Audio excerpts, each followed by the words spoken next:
Del libro Pueden suceder tales cosas, del escritor norteamericano Ambrose Bierce, el relato El puente sobre el río del Búho. Primero, desde un puente de ferrocarril, en el norte de Alabama, un hombre miraba correr rápidamente el agua 20 pies más abajo. El hombre tenía las manos detrás de la espalda, las muñecas atadas con una cuerda, otra cuerda anudada al cuello y amarrada a un grueso tirante por encima de su cabeza, pendía hasta la altura de sus rodillas. Algunas tablas flojas, puestas sobre los durmientes que soportaban los rieles, le prestaban un punto de apoyo a él y a sus ejecutores. Dos soldados rasos del ejército federal bajo órdenes de un sargento que en la vida civil debió de haber sido subcomisario. No lejos de ellos, en la misma plataforma improvisada, estaba un oficial del ejército llevando las insignias de su grado. Era un capitán. En cada extremo había un centinela presentando armas, o sea, con el caño del fusil por delante del hombro izquierdo y la culata apoyada en el antebrazo cruzado transversalmente sobre el pecho, posición poco natural que obliga al cuerpo a mantenerse erguido.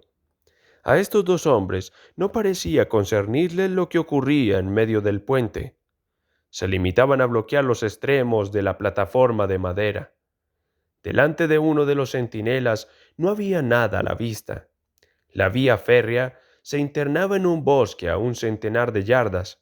Después, trazando una curva, desaparecía. Un poco más lejos, sin duda, estaba un puesto de avanzada. En la orilla, un campo abierto subía en suave pendiente hasta una empalizada de troncos verticales, con troneras para los fusiles y una sola abertura por la cual salía la boca de un cañón de bronce que dominaba el puente. A media distancia de la colina, entre el puente y el fortín, estaban los espectadores.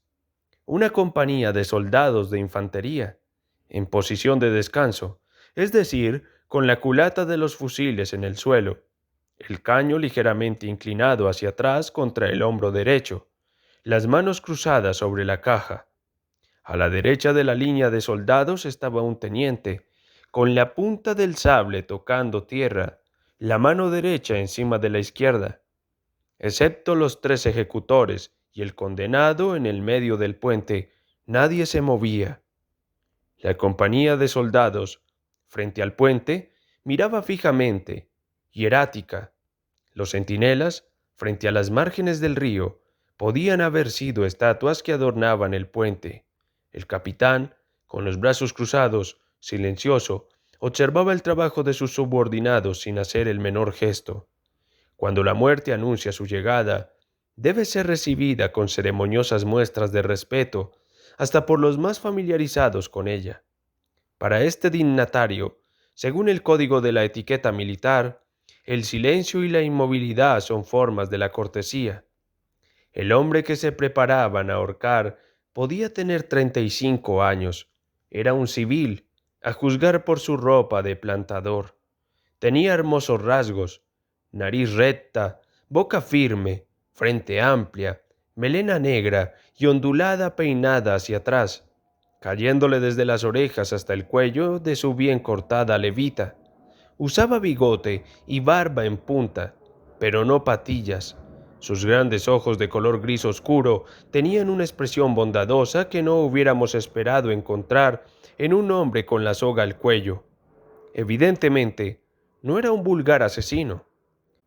El liberal código del ejército prevé la pena de la horca para toda clase de personas, sin excluir a las personas decentes.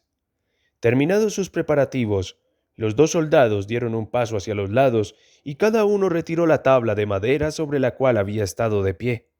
El sargento se volvió hacia el oficial, saludó y se puso inmediatamente detrás del oficial. El oficial, a su vez, se corrió un paso. Estos movimientos dejaron al condenado y al sargento en los dos extremos de la misma tabla que cubría 3 durmientes del puente. El extremo donde se hallaba el civil alcanzaba casi, pero no del todo, un cuarto durmiente. La tabla había sido mantenida en su sitio por el peso del capitán. Ahora lo estaba por el peso del sargento. A una señal de su jefe, el sargento daría un paso al costado. Se balancearía la tabla y el condenado habría de caer entre dos durmientes. Consideró que la combinación se recomendaba por su simplicidad y eficacia. No le habían cubierto el rostro ni vendado los ojos. Examinó por un momento su vacilante punto de apoyo y dejó vagar la mirada por el agua que iba y venía bajo sus pies en furiosos remolinos. Un pedazo de madera que bailaba en la superficie retuvo su atención y lo siguió con los ojos. Apenas parecía avanzar. ¡Qué corriente perezosa! Cerró los ojos para concentrar sus últimos pensamientos en su mujer y en sus hijos.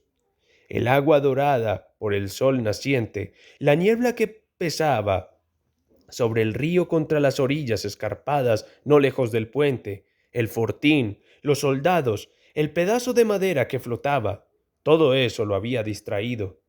Y ahora tenía conciencia de una nueva causa de distracción. Borrando el pensamiento de los seres queridos, escuchaba un ruido que no podía ignorar ni comprender, un golpe seco, metálico, que sonaba claramente como los martillazos de un herrero sobre el yunque.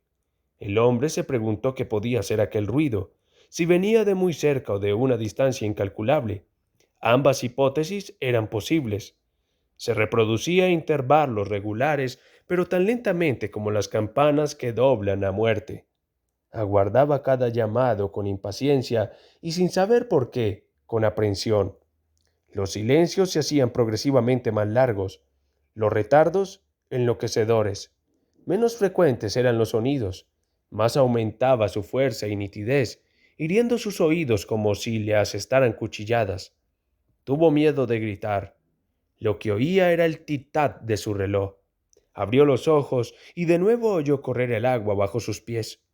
Si lograra libertar mis manos, pensó, llegaría a desprenderme del nudo corredizo y saltar al río. Zambulléndome, podría eludir las balas, nadando vigorosamente, alcanzar la orilla, después internarme en el bosque, huir hasta mi casa. A Dios gracias. Todavía está fuera de sus líneas. Mi mujer y mis hijos todavía están fuera del alcance del puesto más avanzado de los invasores. Mientras se sucedían estos pensamientos, aquí anotados en frases que más que provenir del condenado parecían proyectarse como relámpagos en su cerebro, el capitán inclinó la cabeza y miró al sargento. El sargento dio un paso al costado. Segundo, Peyton Farquhar, plantador de fortuna, pertenecía a una vieja y respetable familia de Alabama. Propietario de esclavos, se ocupaba de política, como todos los de su casta. Fue, desde luego, uno de los primeros seccionistas, y se consagró con ardor a la causa de los estados del sur. Imperiosas circunstancias, que no es el caso relatar aquí, impidieron que se uniera al valiente ejército cuyas desastrosas campañas terminaron por la caída de Corinth, y se irritaba de esta sujeción sin gloria, anhelando dar rienda libre a sus energías, conocer la vida más intensa del soldado, encontrar la ocasión de distinguirse. Estaba seguro de que esa ocasión llegaría para él, como llega para todo el mundo en tiempos de guerra. Entretanto, hacía lo que podía. Ningún servicio le parecía demasiado humilde para la causa del sur. Ninguna aventura demasiado peligrosa si era compatible con el carácter de un civil que tiene alma de soldado y que con toda buena fe y sin demasiados escrúpulos admite en buena parte este refrán francamente innoble. En el amor y en la guerra, todos los medios son buenos. Una tarde, cuando Farquhar y su mujer estaban sentados en un banco rústico cerca de la entrada de su parque, un soldado de uniforme gris detuvo su caballo en la verja y pidió de beber. La señora Farquhar no deseaba otra cosa que servirlo con sus blancas manos. Mientras fue a buscar un vaso de agua, su marido se acercó al jinete cubierto de polvo y le pidió con avidez noticias del frente. Los yanquis están reparando las vías férreas, dijo el hombre, porque se preparan para una nueva avanzada. Han alcanzado el puente del Búho, lo han arreglado y han construido una empalizada en la orilla norte. Por una orden que se ha fijado en carteles en todas partes, el comandante ha dispuesto que cualquier civil a quien se sorprenda dañando las vías férreas, los túneles o los trenes, deberá ser ahorcado sin juicio previo. Yo he visto la orden. ¿A qué distancia queda de aquí el puente del Búho?, preguntó Farquhar. A unas 30 millas. ¿No hay ninguna tropa de este lado del río? Un solo piquete de avanzada a media milla, sobre la vía férrea, y un solo centinela de este lado del puente. Suponiendo que un hombre, un civil aficionado a la horca, esquive el piquete de avanzada y logre engañar al centinela, dijo el plantador sonriendo. ¿Qué podría ser? El soldado reflexionó. Estuve allí hace un mes. La creciente del último invierno ha acumulado gran cantidad de troncos contra el muelle, de este lado del puente. Ahora esos troncos están secos y arderían como estopa. En ese momento, la dueña de casa trajo el vaso de agua, bebió el soldado, le dio las gracias ceremoniosamente, saludó al marido y se alejó con su caballo. Una hora después, caída la noche, volvió a pasar frente a la plantación en dirección al norte, de donde había venido. Aquella tarde había salido a reconocer el terreno. Era un soldado explorador del ejército federal. 3. Cuando cayó al agua desde el puente, Peyton Farquhar perdió conciencia como si estuviera muerto. De aquel estado le pareció salir siglos después por el sufrimiento de una presión violenta en la garganta, seguido de una sensación de ahogo. Dolores atroces, fulgurantes, atravesaban todas las fibras de su cuerpo de la cabeza a los pies. Se hubiera dicho que recorrían las líneas bien determinadas de su sistema nervioso y latían a un ritmo increíblemente rápido. Tenía la impresión de que un torrente de fuego atravesaba su cuerpo. Su cabeza congestionada estaba a punto de estallar. Estas sensaciones excluían todo pensamiento, borraban lo que había de intelectual en él. Solo le quedaba la facultad de sentir, y sentir era una tortura.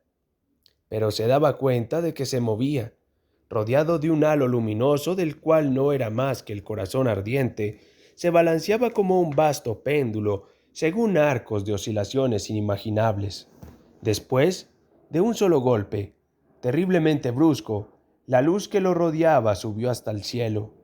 Hubo un chapoteo en el agua, un rugido atroz en sus oídos, y todo fue tinieblas y frío. Habiendo recuperado la facultad de pensar, supo que la cuerda se había roto y que acababa de caer al río. Ya no aumentaba la sensación de estrangulamiento. El nudo corredizo alrededor de su cuello, a la par que lo sofocaba, impedía que el agua entrara en sus pulmones. Morir ahorcado en el fondo de un río. Esta idea le pareció absurda. Abrió los ojos en las tinieblas y vio una luz encima de él, pero de tal modo lejana, de tal modo inaccesible. Se hundía siempre, porque la luz disminuía cada vez más hasta convertirse en un pálido resplandor. Después aumentó de intensidad y comprendió de mala gana que remontaba a la superficie, porque ahora estaba muy cómodo. Ser ahorcado y ahogado, pensó, ya no está tan mal. Pero no quiero que me fusilen. No, no habrán de fusilarme. Eso no sería justo. Aunque inconsciente del esfuerzo, un agudo dolor en las muñecas le indicó que trataba de zafarse de la cuerda. Concentró su atención en esta lucha como un espectador ocioso podría mirar la hazaña de un malabarista sin interesarse en el resultado. ¡Qué magnífico esfuerzo! ¡Qué espléndida, sobrehumana energía! Ah, era una tentativa admirable. ¡Bravo! Cayó la cuerda. Sus brazos se apartaron y flotaron hasta la superficie. Pudo distinguir vagamente sus manos de cada lado, en la luz creciente. Con nuevo interés las vio aferrarse al nudo corredizo. Quitaron salvajemente la cuerda, la arrojaron lejos, con furor, y sus ondulaciones parecieron las de una culebra de agua. «Ponla de nuevo, ponla de nuevo», le pareció gritar estas palabras a sus manos, porque después de haber deshecho el nudo tuvo el dolor más atroz que había sentido hasta entonces. El cuello lo hacía sufrir terriblemente. Su cerebro ardía. Su corazón, que palpitaba apenas, estalló de pronto como si fuera a salírsele por la boca. Una angustia tolerable torturó y retorció su cuerpo entero, pero sus manos desobedientes no hicieron caso de la orden. Golpeaban el agua con vigor, en rápidas brazadas, de arriba a abajo, y lo sacaron a flote. Sintió emerger su cabeza. La claridad del sol lo encegueció. Su pecho se dilató convulsivamente. Después, dolor supremo y culminante. Sus pulmones tragaron una gran bocanada de aire que inmediatamente exhalaron en un grito. Ahora estaba en plena posesión de sus sentidos. Eran, en verdad, sobrenaturalmente vivos y sutiles. La perturbación atroz de su organismo los había de tal modo exaltado y refinado que registraban cosas nunca percibidas hasta entonces. Sentía los cabrilleos del agua sobre su rostro, escuchaba el ruido que hacía cada olita al golpearlo, miraba el bosque en una de las orillas y distinguía cada árbol, cada hoja con todas sus nervaduras y hasta los insectos que alojaba, langostas, moscas de cuerpo luminoso, arañas grises que tendían su tela de ramita en ramita. Observó los colores del prisma en todas las gotas de rocío sobre 1 millón de briznas de hierba, el bordoneo de los moscardones que bailaban sobre los remolinos, el batir de alas de las libélulas, las zancadas de las arañas acuáticas como remos que levantaban un bote. Todo eso era para él una música perfectamente audible. Un pez resbaló bajo sus ojos y escuchó el deslizamiento de su propio cuerpo que hendía la corriente. Había emergido boca abajo en el agua. En un instante, el mundo pareció girar con lentitud a su alrededor. Vio el puente, el fortín, vio a los centinelas, al capitán, a los 2 soldados rasos, sus ejecutores, cuyas siluetas se destacaban contra el cielo azul. Gritaban y gesticulaban, señalándolo con el dedo. El oficial blandía su revólver, pero no disparaba. Los otros estaban sin armas. Sus movimientos parecían grotescos, sus formas gigantescas. De pronto oyó una detonación breve y un objeto golpeó vivamente el agua a pocas pulgadas de su cabeza, salpicándole el rostro. Oyó una segunda detonación y vio que uno de los centinelas aún tenía el fusil al hombro. De la boca del caño subía una ligera nube de humo azul. El hombre en el río vio los ojos del hombre en el puente que se detenían en los suyos a través de la mira del fusil. Al observar que los ojos del centinela eran grises, recordó haber leído que los ojos grises eran muy penetrantes, que todos los tiradores famosos tenían ojos de ese color. Sin embargo, aquel no había dado en el blanco. Un remolino lo hizo girar en sentido contrario. De nuevo tenía a la vista el bosque que cubría la orilla opuesta al fortín. Una voz clara resonó tras él, en una cadencia monótona, y llegó a través del agua con tanta nitidez que dominó y apagó todo otro ruido, hasta el chapoteo de las olitas en sus orejas. Sin ser soldado, había frecuentado bastante los campamentos para conocer la terrible significación de aquella lenta, arrastrada, aspirada salmodia. En la orilla, el oficial cumplía su labor matinal. Con qué frialdad implacable, con qué tranquila entonación, que presagiaba la calma de los soldados y les imponía la suya. Con qué precisión en la medida de los intervalos cayeron estas palabras crueles. Atención, compañía, armas al hombro, listos, apuntar, fuego. Farquhar se hundió tan profundamente como pudo. El agua gruñó en sus oídos como la voz del Niágara.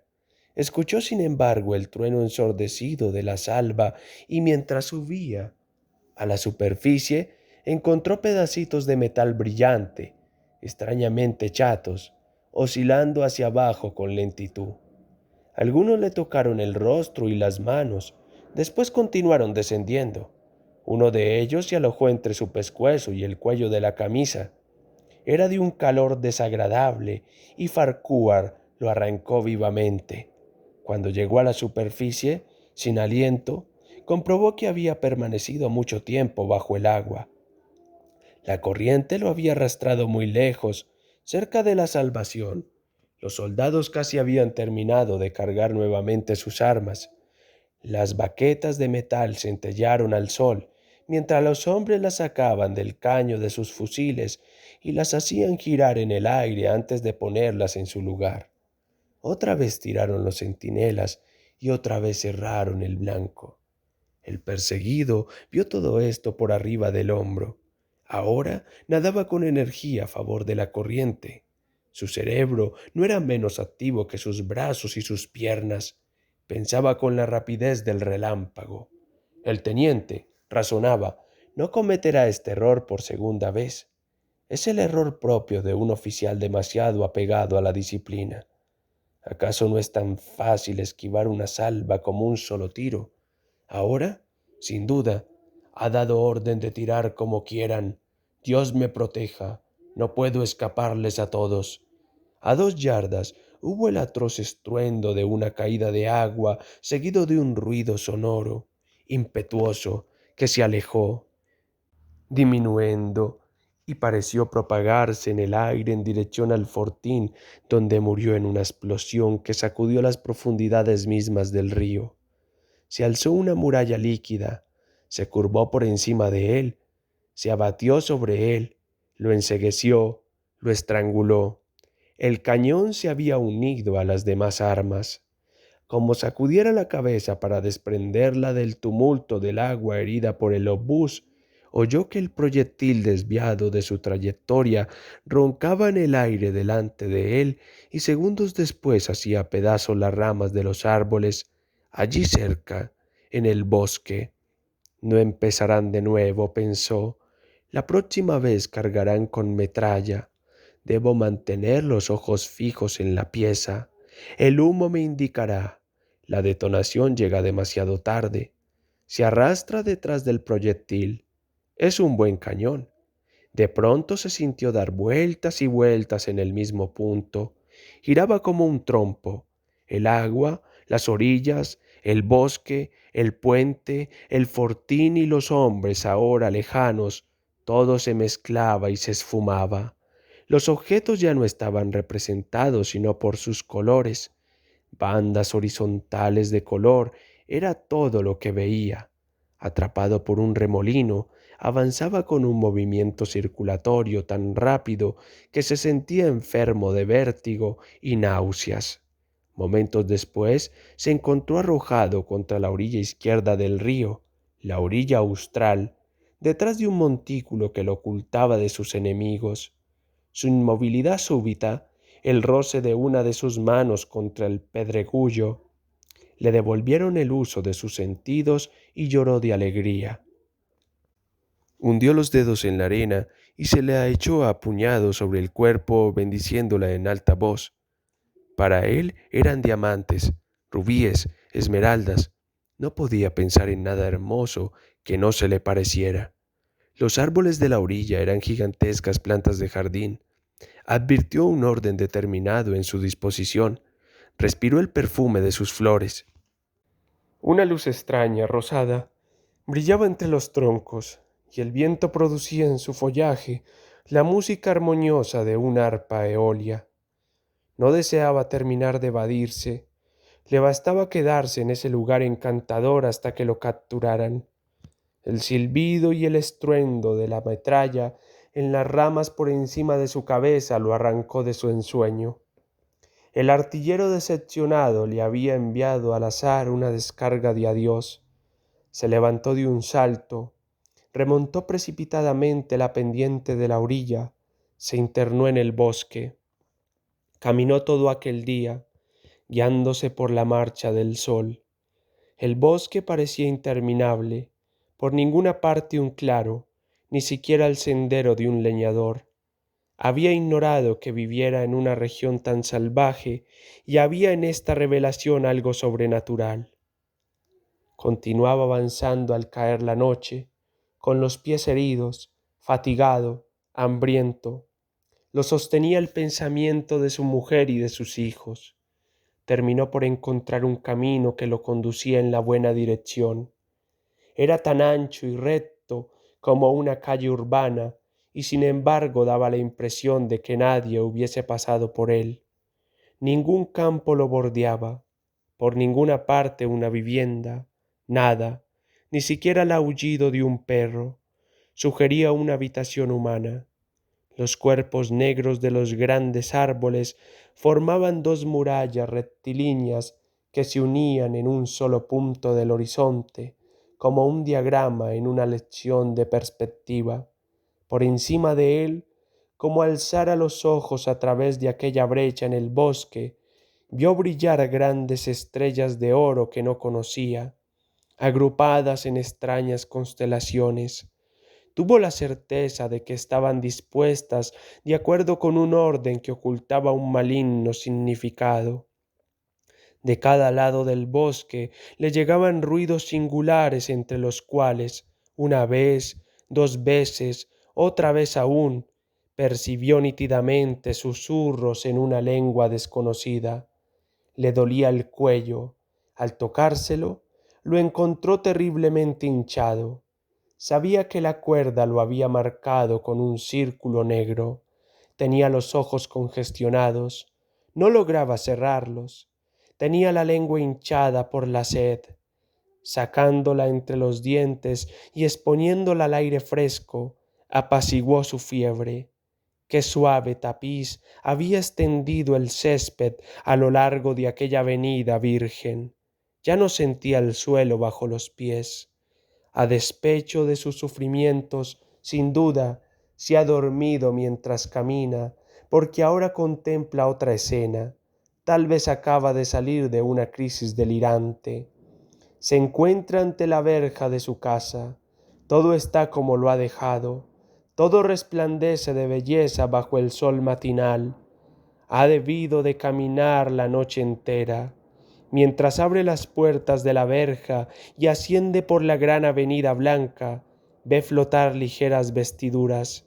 Su mujer, con el rostro fresco y dulce, baja la galería y le sale al encuentro, deteniéndose al pie de la escalinata con una sonrisa de inefable júbilo, en una actitud de gracia y dignidad inigualables. ¡Ah! ¡Cómo es de hermosa! Él se lanza en su dirección, los brazos abiertos.